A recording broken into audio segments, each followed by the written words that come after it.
कुरुक्षेत्र के युद्ध क्षेत्र को विशाल सेनाओं के आवागमन की सुविधा के लिए तैयार किया जा रहा था। उन्होंने हाथियों का इस्तेमाल पेड़ों को उखाड़ने और जमीन साफ करने के लिए किया। ऐसे ही एक पेड़ पर एक गौरैया अपने 4 बच्चों के साथ रहती थी। जब उस पेड़ को उखाड़ा जा रहा था तो उसका घोंसला जमीन पर गिर गया, लेकिन चमत्कारी रूप से उसकी संतानें अनहोनी से बच गई। लेकिन वो अभी बहुत छोटे होने के कारण उड़ने में असमर्थ थे। कमजोर और भयभीत गौरैया मदद के लिए इधर उधर देखती रही। तभी उसने कृष्ण को अर्जुन के साथ वहां आते देखा। वे युद्ध के मैदान की जांच करने और युद्ध की शुरुआत से पहले जीतने की रणनीति तैयार करने के लिए वहां गए थे। उसने कृष्ण के रथ तक पहुंचने के लिए अपने छोटे पंख फड़फड़ाए और किसी प्रकार श्री कृष्ण के पास पहुंची। हे कृष्ण, कृपया मेरे बच्चों को बचाए, क्योंकि लड़ाई शुरू होने पर कल उन्हें कुचल दिया जाएगा। सर्वव्यापी भगवान बोले, मैं तुम्हारी बात सुन रहा हूँ, लेकिन मैं प्रकृति के कानून में हस्तक्षेप नहीं कर सकता। गौरैया ने कहा, हे भगवान, मैं जानती हूँ कि आप मेरे उद्धारकर्ता हैं। मैं अपने बच्चों के भाग्य को आपके हाथों में सौंपती हूँ। अब यह आपके ऊपर है कि आप उन्हें मारते हैं या उन्हें बचाते हैं। काल चक्र पर किसी का बस नहीं है। श्री कृष्ण ने एक साधारण व्यक्ति की तरह उससे बात की, जिसका आशय था कि वहाँ ऐसा कुछ भी नहीं था जिसके बारे में वो कुछ भी कर सकते थे। गौरैया ने विश्वास और श्रद्धा के साथ कहा, प्रभु, आप कैसे और क्या करते हैं वो मैं नहीं जान सकती। आप स्वयं काल के नियंता हैं, यह मुझे पता है। मैं सारी स्थिति एवं परिस्थिति एवं स्वयं को परिवार सहित आपको समर्पण करती हूँ। भगवान बोले, अपने घोंसले में 3 सप्ताह के लिए भोजन का संग्रह करो। गौरैया और श्री कृष्ण के संवाद से अनभिज्ञ अर्जुन गौरैया को दूर भगाने की कोशिश करते हैं। गौरैया ने अपने पंखों को कुछ मिनटों के लिए फुलाया और फिर अपने घोंसले में वापस चली गई। 2 दिन बाद शंख के उद्घोष से युद्ध शुरू होने की घोषणा की गई। कृष्ण ने अर्जुन से कहा कि अपने धनुष और बाण मुझे दो। अर्जुन चौंका, क्योंकि कृष्ण ने युद्ध में कोई भी हथियार नहीं उठाने की शपथ ली थी। इसके अतिरिक्त अर्जुन का मानना था कि वह ही सबसे अच्छा धनुर्धर है।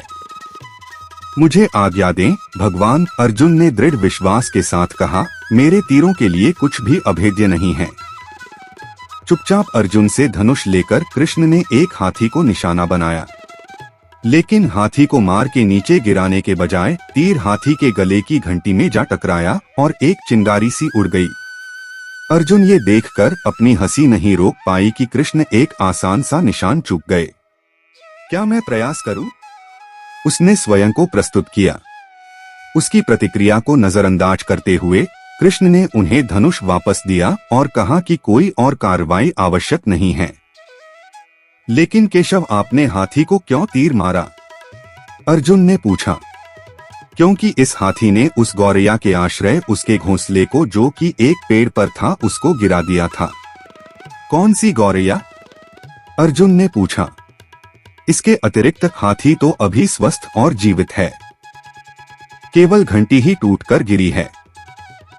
अर्जुन के सवालों को खारिज करते हुए कृष्ण ने उसे शंख फूंकने का निर्देश दिया। युद्ध शुरू हुआ। अगले 18 दिनों में कई जानें चली गईं। अंत में पांडवों की जीत हुई। एक बार फिर कृष्ण अर्जुन को अपने साथ सुदूर क्षेत्र में भ्रमण करने के लिए ले गए। कई शव अभी भी वहां हैं, जो उनके अंतिम संस्कार का इंतजार कर रहे हैं। जंग का मैदान गंभीर अंगों और सिर बेजान सीढ़ियों और हाथियों से अटा पड़ा था। कृष्ण एक निश्चित स्थान पर रुके और एक घंटी, जो कि हाथी पर बांधी जाती थी, उसे देखकर विचार करने लगे। अर्जुन, उन्होंने कहा, क्या आप मेरे लिए यह घंटी उठाएंगे और इसे एक तरफ रख देंगे? निर्देश बिल्कुल सरल था, परंतु अर्जुन के समझ में नहीं आया। आखिरकार विशाल मैदान में जहां बहुत सी अन्य चीजों को साफ करने की जरूरत थी, कृष्ण उसे धातु के एक टुकड़े को रास्ते से हटाने के लिए क्यों कहेंगे? उसने प्रश्नवाचक दृष्टि से उनकी ओर देखा। हाँ, यह घंटी, कृष्ण ने दोहराया। यह वही घंटी है जो हाथी की गर्दन पर पड़ी थी, जिस पर मैंने तीर मारा था।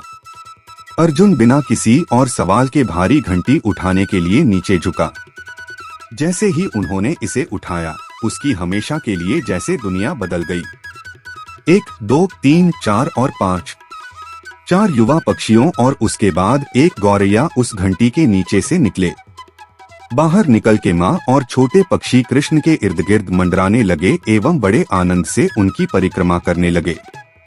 18 दिन पहले काटी गई एक घंटी ने पूरे परिवार की रक्षा की थी। मुझे क्षमा करें हैं कृष्ण, अर्जुन ने कहा। आपको मानव शरीर में देखकर और सामान्य मनुष्यों की तरह व्यवहार करते हुए मैं भूल गया था कि आप वास्तव में कौन हैं। आइए हम भी तब तक इस घंटी के नीचे विश्राम करें जब तक ये हमारे लिए उठाई ना जाए। दोस्तों, आशा करता हूं कि ये वीडियो आपको पसंद आया। दोस्तों, आप सबसे एक निवेदन है, वीडियो को शेयर एंड लाइक जरूर कीजिएगा। तो चलिए आपसे मिलता हूं एक और नई वीडियो में।